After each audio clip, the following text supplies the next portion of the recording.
Estamos, Señor, verdaderamente agradecidos, estamos contentos.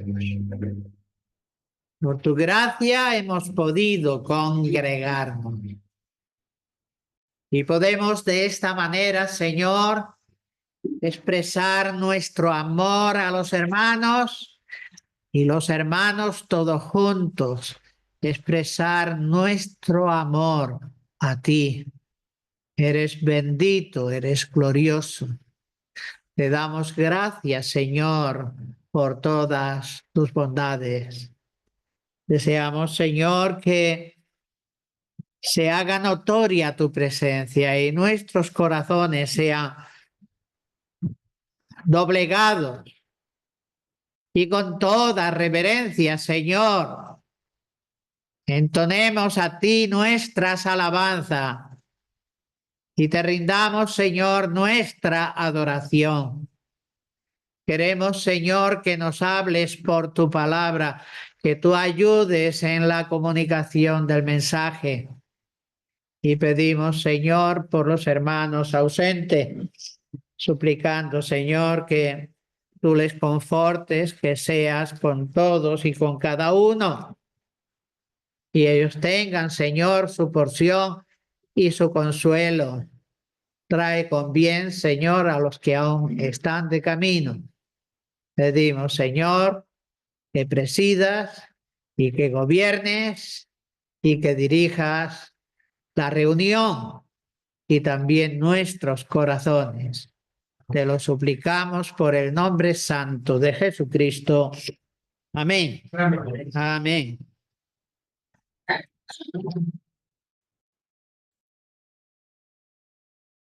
Bueno, pues vamos a tener una lectura en el Evangelio de Juan, el capítulo 16 y los versículos 25 al 28.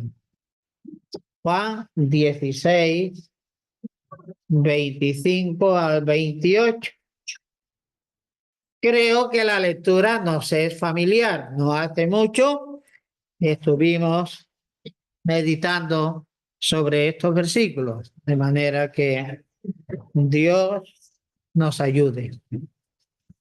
Y dice así el texto bíblico 16, 25. Estas cosas os he hablado en alegoría. La hora viene cuando ya no os hablaré por alegoría, sino que claramente os anunciaré acerca del Padre. En aquel día pediréis en mi nombre, y no os digo que yo rogaré al Padre por vosotros, pues el Padre mismo os ama, porque vosotros me habéis amado y habéis creído que yo salí de Dios. Salí del Padre y he venido al mundo. Otra vez dejo el mundo y voy al Padre. Bueno, hermanos, volver a decir que este pasaje fue objeto de nuestra meditación precisamente el pasado 8 de diciembre.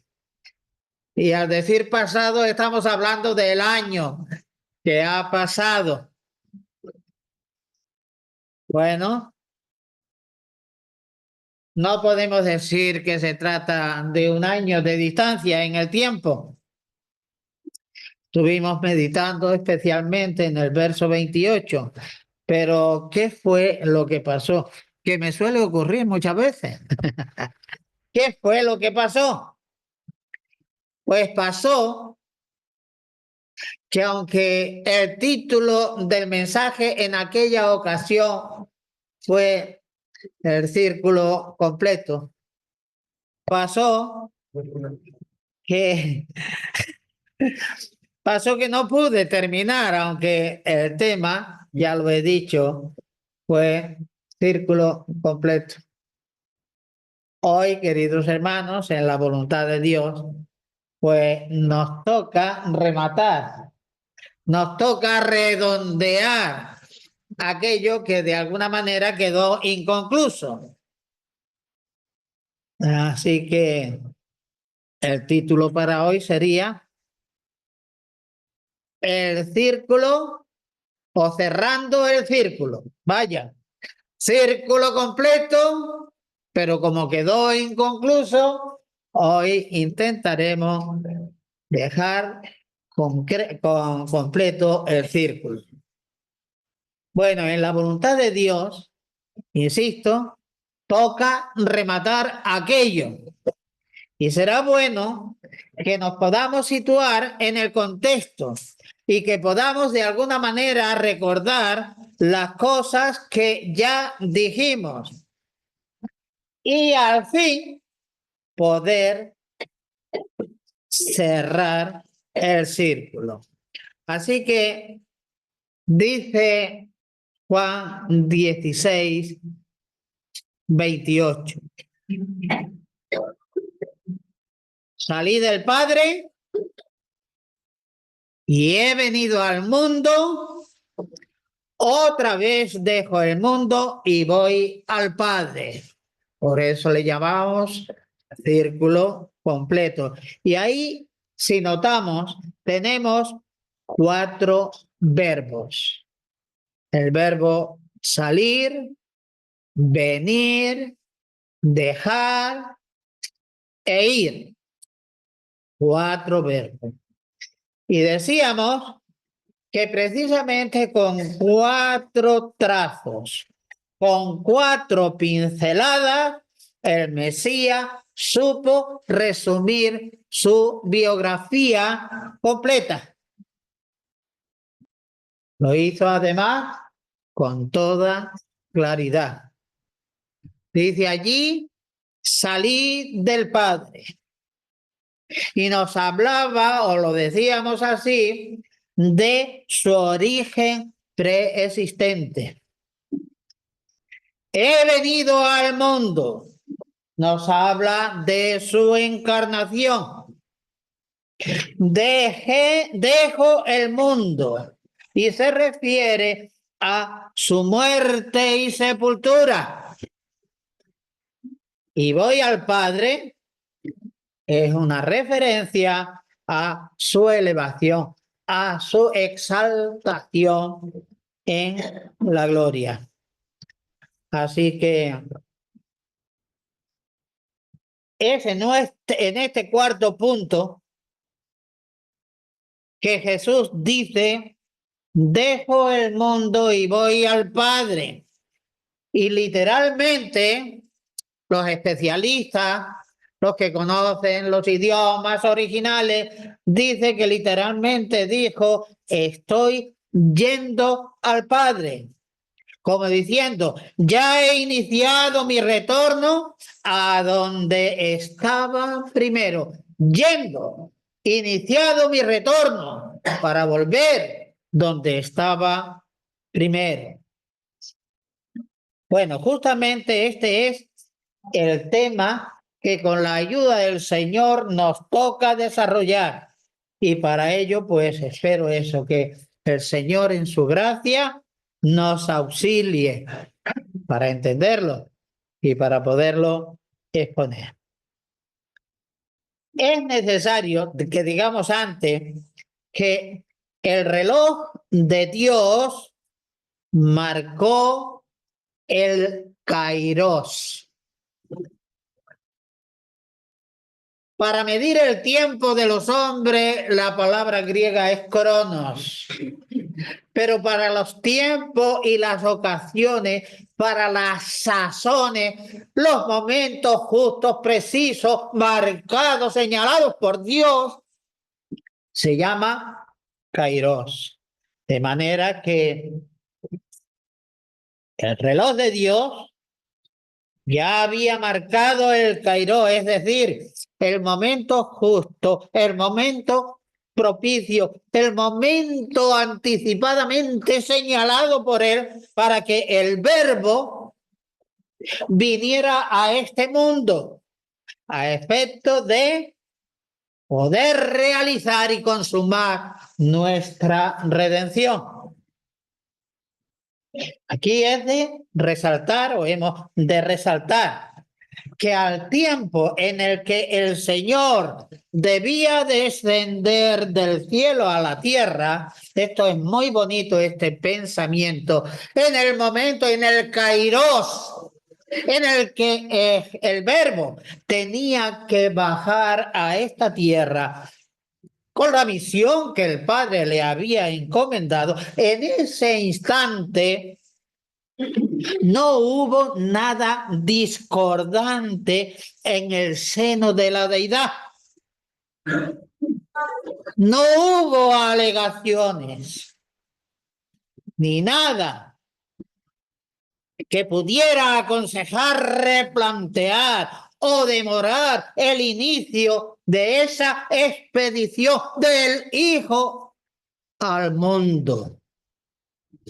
Y es admirable, queridos hermanos, ver que en el seno de la deidad hubo plena unanimidad. Qué difícil en una familia o en una familia un poquitín más grande como la que nosotros representamos, no haya alguna nota discordante. Qué difícil se hace la unanimidad. Pero repito, es admirable ver que en el seno de la deidad hubo plena unanimidad, que todas las partes asintieron, aprobaron. El consenso fue absoluto y total, todos coincidentes en la misma idea o en el mismo propósito. Y coloquialmente podemos decir que la maquinaria, entre comillas maquinaria, podemos decir que la maquinaria estaba engrasada. La maquinaria estaba a punto, estaba lista para acometer la ingente tarea de redimir al mundo. Pero por parte de la deidad no había ningún inconveniente. Así que en ese instante, en ese momento, la obra salvífica de Dios se puso en marcha y me regocijo en decir con total y plena exactitud. Qué bonito. Plena unanimidad y consenso. Pleno propósito. La obra de salvación se puso en marcha justamente en el momento señalado, oportuno, por parte de Dios. ¿Cómo sabemos esto? Pues Gálatas, capítulo 4, versos 4 y 5. Miren, Gálatas 4, verso 4. Pero cuando vino el cumplimiento del tiempo, no cualquier tiempo, el cumplimiento exacto, cuando llegó la hora, el cumplimiento del tiempo, Dios envió a su Hijo, nacido de mujer y nacido bajo la ley. ¿Para qué? Para que redimiese a los que estaban bajo la ley. ¿A fin de qué? ¿Cuál es el propósito? Para que recibiésemos la adopción de hijos, para que fuésemos adoptados y admitidos, integrados en su familia, en la familia de Dios. Y Filipenses, capítulo 2, versos 6 al 8, se nos dice allí del Señor Jesús, el cual, el Verbo, el Hijo, el cual siendo en forma de Dios, no estimó el ser igual a Dios como cosa a que aferrarse. La deliberación de la Trinidad es: hay que ir a redimir el mundo. Y el Hijo podía haber dicho: pues yo no, tú. Y el otro puede haber dicho: pues yo tampoco, tú. Y siendo igual a Dios con los mismos derechos y las mismas prerrogativas, dice que siendo en forma de Dios, no estimó ese derecho de ser igual a Dios como cosa a la que se tenía que aferrar y decir: de aquí no me mueve nadie, sino que él se despojó a sí mismo, tomando forma de siervo, hecho semejante a los hombres, y estando en la condición de hombre, se humilló a sí mismo, haciéndose obediente hasta la muerte. ¿Y qué muerte? Muerte de cruz. Ahora podríamos hacer un ejercicio de imaginación. Podemos, queridos hermanos, imaginarnos que el Verbo Divino, a la hora de emprender la acción, de tener que salir, de tener que despojarse, de tener que humillarse, con la perspectiva de la cruz, que él en ese instante hubiera objetado alguna disconformidad, son aspectos que no lo hemos tratado nunca. Pero es que eso es admirable, es maravilloso. Ya he dicho que la maquinaria estaba a punto, estaba bien engrasada. Tremendo desastre. Si hubiera habido alguna discordancia, pero no hubo alegación alguna por parte del Hijo de Dios, alegación con la que se pudiera haber entorpecido el momento de iniciar su venida a este mundo, mundo perverso, mundo hostil, mundo contaminado por el pecado y la maldad de los hombres. La objeción, y así dejar de poner en marcha el proyecto redentor que el Padre le había encomendado. Pensemos esto, queridos hermanos, esta maravilla, porque todo lo que había era voluntariedad, deseo, ganas irresistibles de realizar el propósito divino. Esto es una maravilla. Miren, yo sé que aquí hay mucha gente joven, pero también hay algunos mayores que recordamos aquella época del 68, creo que fue el proyecto Apolos. Pues mira, muchas expediciones espaciales en el último instante y a causa de ciertos fallos. Hubieron fallos técnicos en alguna ocasión, o los hubieron mecánicos, hubieron fallos de cálculo para que el cohete enfocara y llegara a su destino. Si el cálculo era mínimo, así una variación de nada, se perdería. Pues nada, hubieron fallos técnicos, mecánicos, de cálculo, o incluso el riesgo de una meteorología adversa, y por esas cosas se tuvieron que demorar programas e incluso abortarlos y tener que desistir. Pero en el caso del Hijo de Dios, ni que las virtudes de los cielos, de todo el universo, se hubiese conmovido o que todos los poderes del infierno se hubieran confabulado contra el plan salvador de Dios, jamás hubiera podido impedirse la venida de Cristo al mundo. Y con ello, jamás se hubiera podido frustrar el propósito de salvación de Dios. Esto es hermoso, hermano. Esto es una verdadera maravilla. La voluntad divina de redimir a la humanidad era algo definitivo en el corazón de Dios.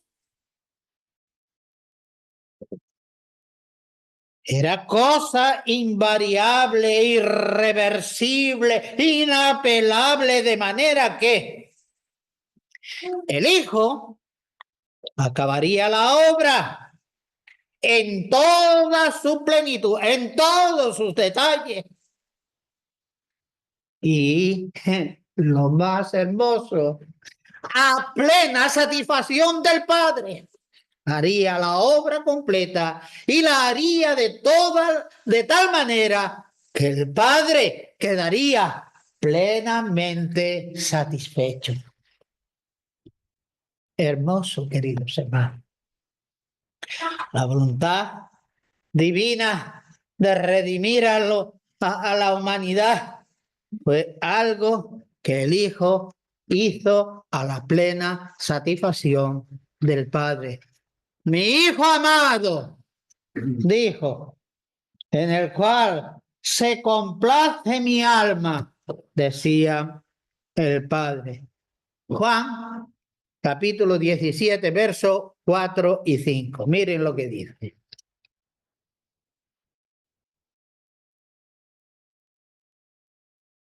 Yo te he glorificado en la tierra. He acabado la obra que me diste que hiciese. Esta frase, esta expresión la he tenido que subrayar en negrita. Es que es muy fuerte. He acabado. He acabado. Y no digamos que el enemigo no puso obstáculos, que los puso, pero que los venció. Y puede decir, he acabado la obra que me diste que hiciese. Ahora pues, Padre, glorifícame tú al lado tuyo con aquella gloria que tuve contigo antes de la creación del mundo, antes de que el mundo tuviera existencia, antes de que el mundo fuese.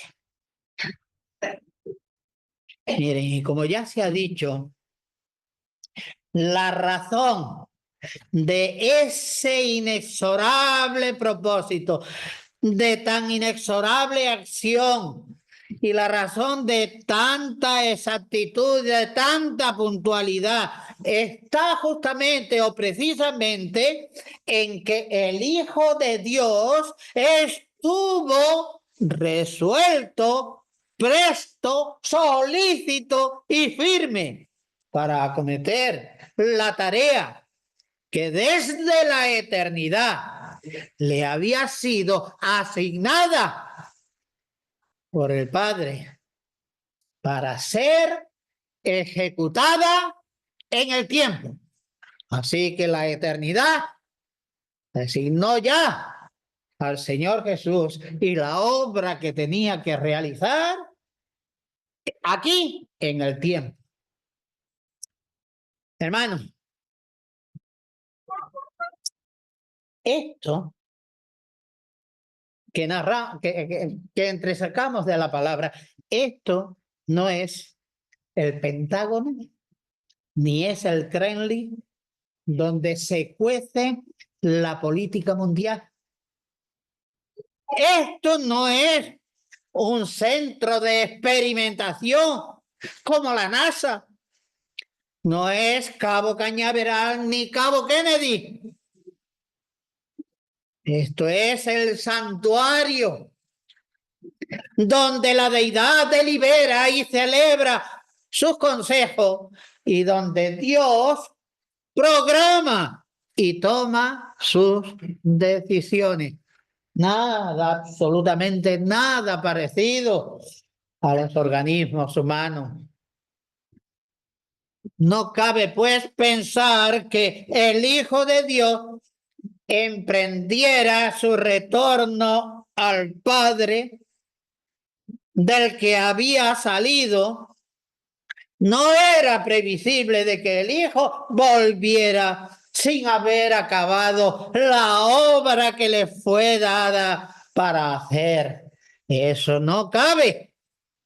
Jamás el Hijo hubiera abandonado el mundo dejando a medias la obra que se le confió. Dios tenía total y plena confianza en el Hijo, en la eficiencia del Hijo, en la capacidad del Hijo. O mejor dicho, mire, Dios tenía confianza plena en la obediencia de su Hijo.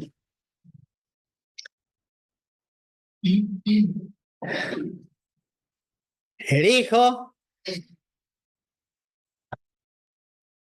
no dejó la obra a medias,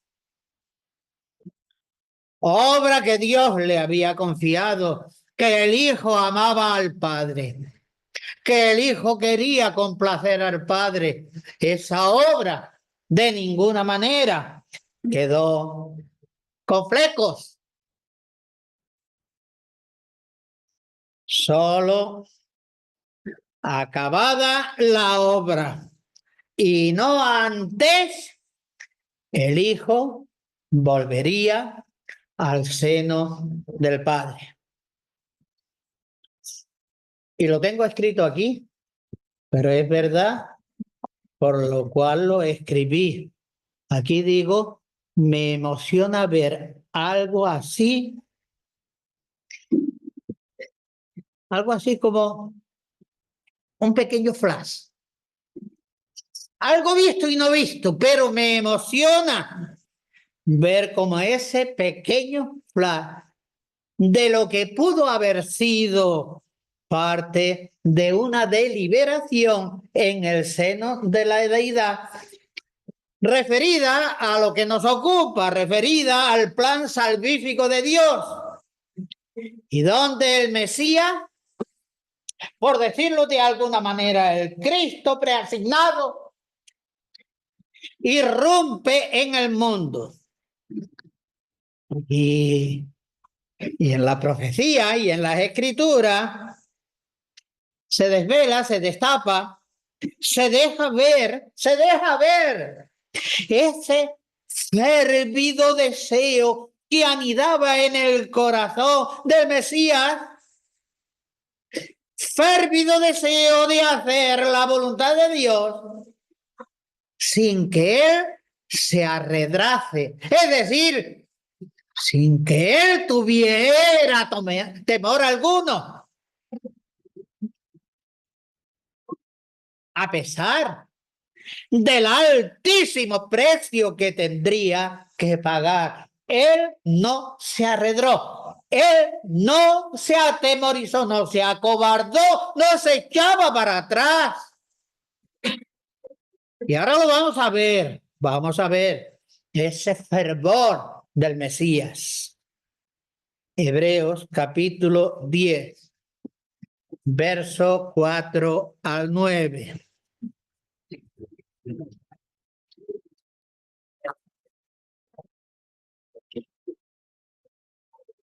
Dice allí, porque la sangre de los toros y de los machos cabríos no pueden quitar los pecados, por lo cual, entrando en el mundo, dice, además lo dice como dirigiéndose al Padre. Sacrificio y ofrendas no quisiste, más me preparaste cuerpo. Sigue. holocausto y expiaciones por el pecado no te agrada. Todo estaba obsoleto, todo estaba inservible, todo resultaba ineficaz. Y esa era la razón por la que Dios no estaba plenamente satisfecho. Verso 7. Entonces, es que quiero que estemos notando el movimiento del Hijo. Entonces dije, el Hijo pronunció, dije, he aquí vengo, oh Dios, para hacer tu voluntad. Como en el rollo, la versión antigua decía la envoltura, como en el rollo del libro está escrito de mí, diciendo primero, sacrificios y ofrendas y holocaustos y expiaciones por el pecado no quisiste ni te agradaron, las cuales cosas se ofrecen según la ley. Y diciendo luego, he aquí vengo, oh Dios, para hacer tu voluntad. Quítalo primero para establecer esto último. ¿Y con qué termino aquí? Con signos de admiración. Maravilloso nuestro Redentor. ¿Había o no había voluntad? ¿Había propósito? ¿Había gana? ¿Había deseo? Aquí vengo para hacer tu voluntad. Maravilloso nuestro Redentor. Ahora notemos lo que sigue en Efesios capítulo 4 y versículo 10. Miren lo que se dice aquí.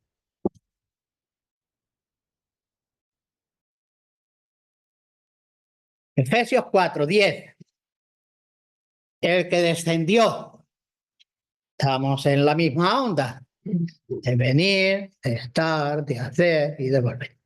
El que descendió es el mismo que también subió por encima de todos los cielos para llenarlo todo. Este es un texto que hemos leído muchas veces y algunas veces se ha oído o hemos hecho alguna meditación al respecto. Pero quiero que observemos esto. El texto nos dice que subió al cielo más alto, al tercer cielo o al séptimo cielo, como hablan las religiones orientales. Dice que ascendió por encima de todos los cielos, por encima de todos ellos. Y dice más, para llenarlo todo, para darle contenido por encima de todo, para llenarlo todo, para darle sentido. Hechos, capítulo 1, verso 9.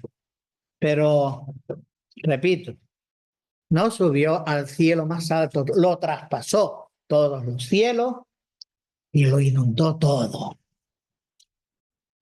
Hechos 1:9. Dice allí, y habiendo dicho estas cosas, viéndolo ellos, fue alzado y le recibió una nube de gloria, representación de la presencia de Dios que le ocultó de sus ojos. Si yo ahora mismo preguntara a los hermanos,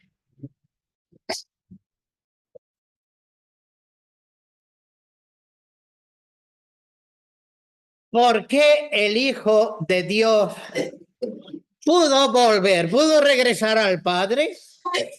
Pienso que la respuesta, si han seguido un poco la meditación, sería, pudo subir porque acabó la obra que el Padre le encomendó. Entonces, diría, pues, correcto, subió porque había acabado la obra a plena satisfacción. Pero hay otra cosa que hace del acto algo realmente admirable. Miren, Juan 16, que es el pasaje en el que estamos, pero retrocediendo a los primeros versículos. Juan 16, versos 5 al 7. Dice la palabra 16, 5 al 7. Pero ahora voy al que me envió. Y ninguno de vosotros me pregunta, ¿a dónde vas? Antes, porque os he dicho estas cosas, tristeza ha llenado, ha embargado, llenado vuestro corazón. Pero yo os digo la verdad. Vaya declaración que el Señor va a hacer con toda solemnidad y garantía. Ustedes se han entristecido de que yo me voy, pero yo os voy a decir en este instante la verdad.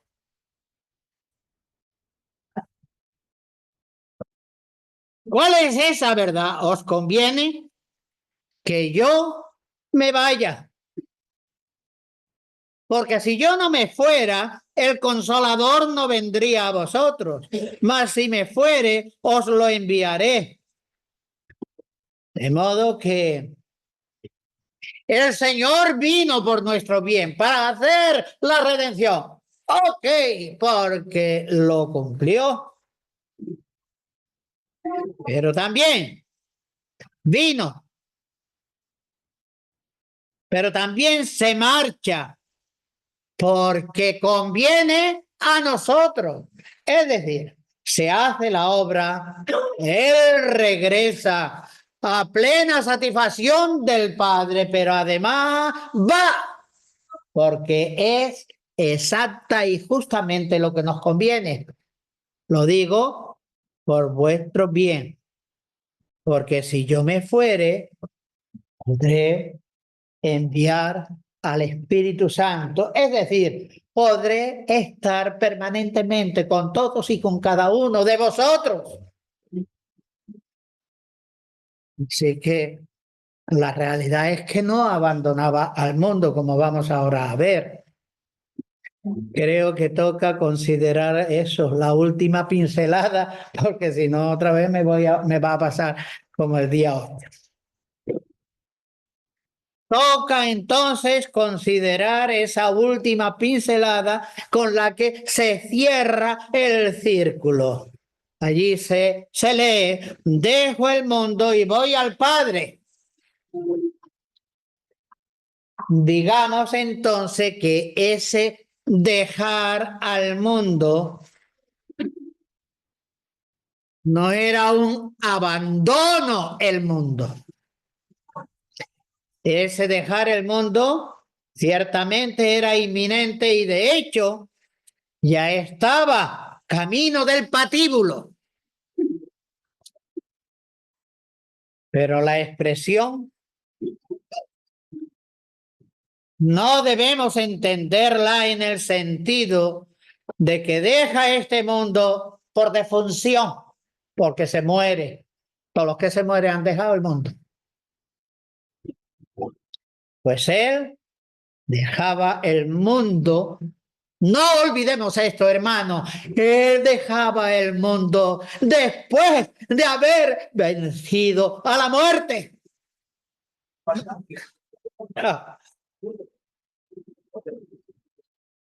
Dejo el mundo. No quiere decir abandono a la humanidad. La dejo en la estacada. Me desentiendo de ella. Pues que ya podía decir, argumentar y justificar, ya hice por ella. todo lo necesario para su salvación y quedó completa. De manera que nadie, si se marchaba, le podría reprochar algo. Él acabó la obra. Tampoco se puede decir que se iba de este mundo, vaya, por aburrimiento. Es que me tienen ya harto, me tienen ya hasta la coronilla. Es que son insoportables. Es más, en una ocasión, pues el Señor lo dijo: ¿hasta cuándo os he de sufrir? Es decir, ¿hasta cuándo voy a soportar vuestras tormentas y vuestras incomprensiones? Pero Él no se fue por eso. No se fue por aburrimiento, no se fue por frustración. Cristo simplemente dejaba la tierra como su lugar de residencia. Eso era absolutamente así de sencillo. Se marchaba de este mundo donde estaba y donde había desarrollado su ministerio y volvía al cielo.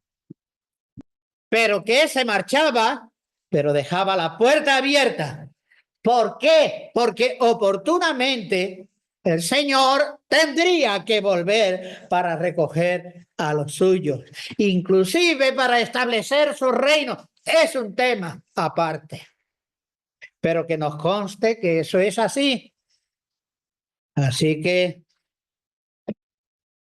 vino a recoger a todos aquellos que habían sido adoptados por Dios y recibido a la familia de Dios por fe en el Señor Jesús. Para concluir, vamos a ver, no me lo creo.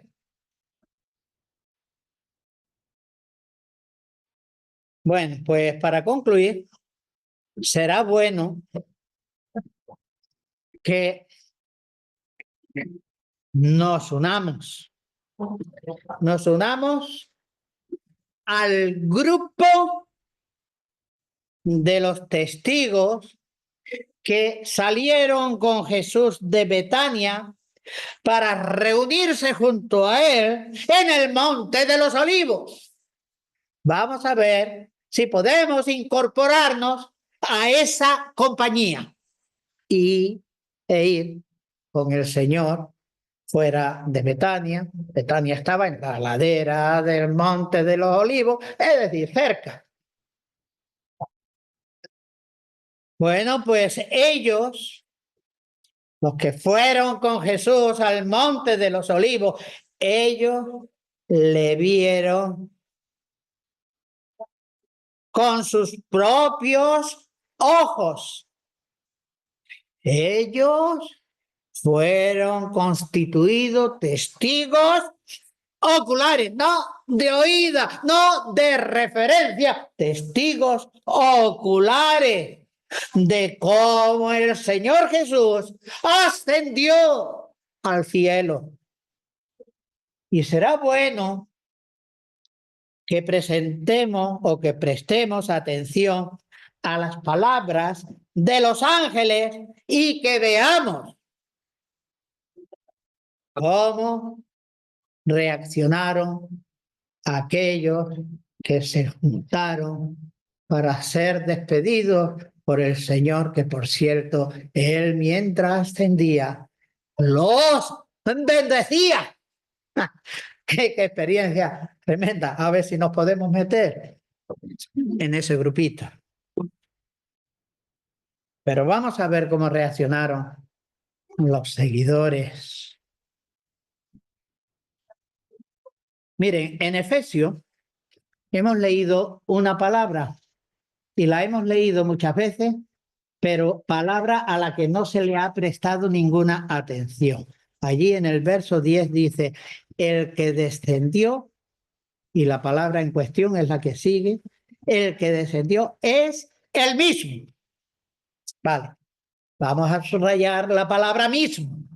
Es el mismo que también subió por encima de todos los cielos para llenarlos. Bien.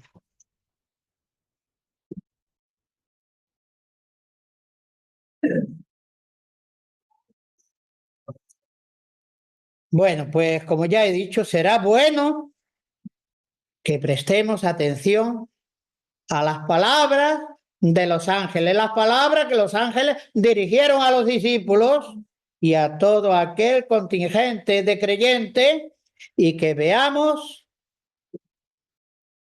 cómo reaccionaron los seguidores de Cristo.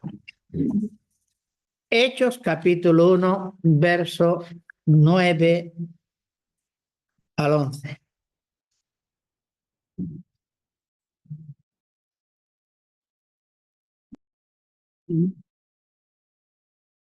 Hechos 1:9.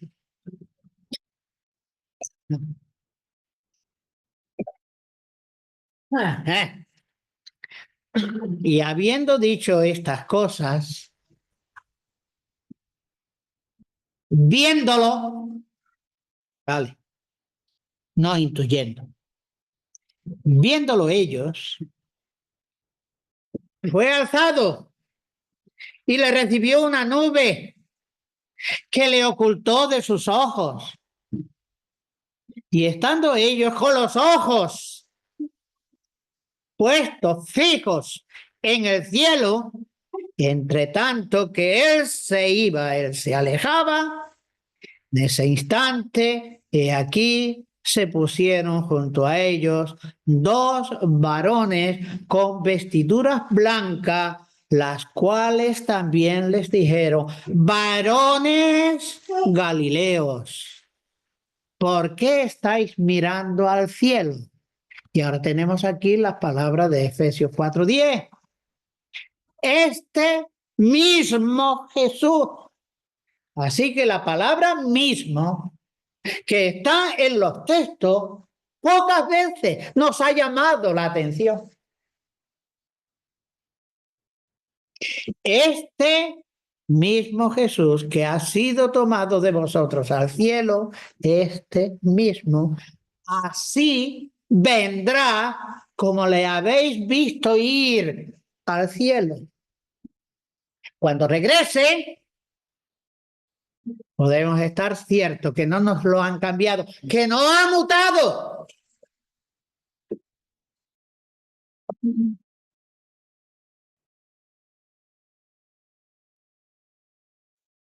Esto es importante. No nos van a dar gatos por liebre. El mismo Señor, el que nos amó, el que nos redimió, el que nos anhela. Ese mismo que habéis visto ir al cielo tal como le veis, regresará sin cambios. Ahora fijemos no tanto en cómo se produjo la venida del Señor, sino hasta dónde escaló en su retorno. Ya lo hemos dicho también, por encima de todos los cielos para llenarlo todo y dar plenitud a todo. Y tenemos que notar ese adjetivo con el que la Escritura califica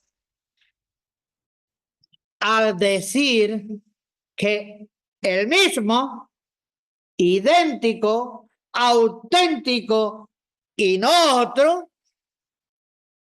diciendo no será un espectro fantasmagórico, sino que sería que el que volvería es el auténtico, el mismo. Y notemos que el pasaje de Efesios dice, sin que nos hayamos percatado, aunque yo ya lo he subrayado, que aquel que se elevó por encima de todos los cielos, repito, esto indica supremacía absoluta. Ese es el mismo que había descendido a las partes más bajas de la tierra. Mire, tan bendito alegato de los ángeles, concordante con la solemne y diáfana declaración que leemos allí en Hechos 1:9. Miren, voy a leer, y ya para terminar, una interpretación de una persona tremendamente autorizada es A.T. Robertson, un erudito, vale. Miren, dice, la encarnación es ahora al presente, lo fue, pero al presente. La encarnación es ahora un hecho permanente, mientras que antes era solo una bienaventurada esperanza. Que Jesús dejara el mundo y que Jesús volviera al Padre no echa a un lado la encarnación. Jesús, o mejor dicho, el Mesías, el Hijo de Dios, adoptó para sí un cuerpo, una naturaleza humana. Y eso es definitivo. Eso es para toda la eternidad. Esa es la obra de Dios. Porque hemos leído en hebreo, me preparaste cuerpo.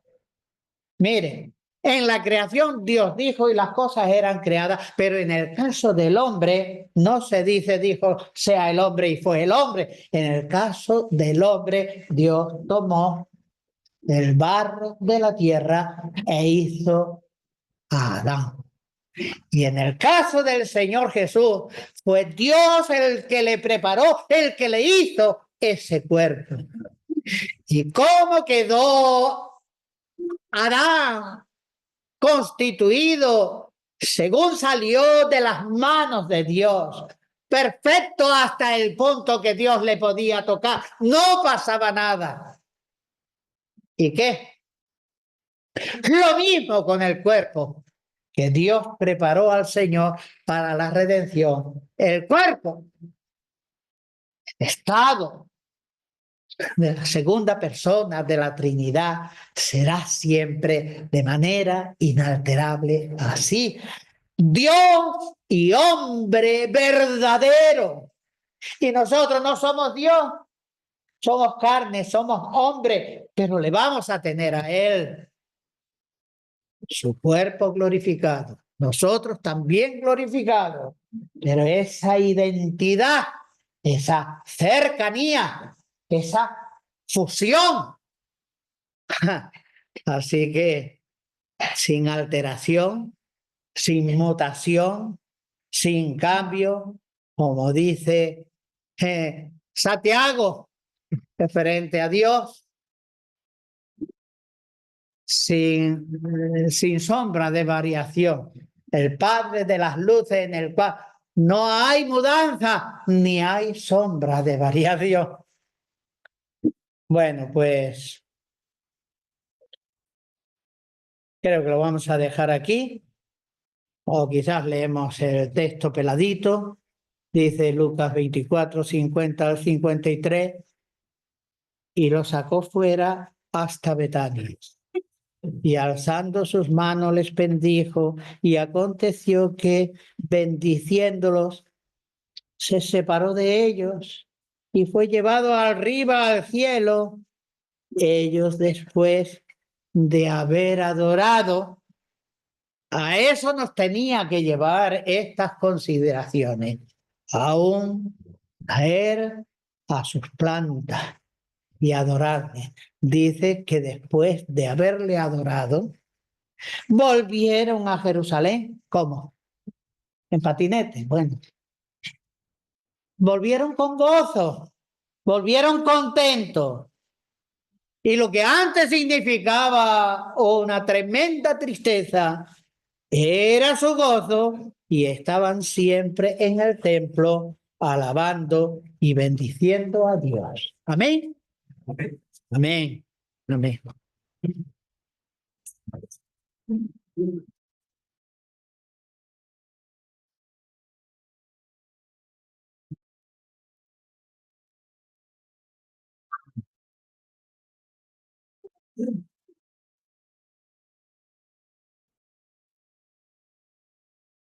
Podemos continuar entonces.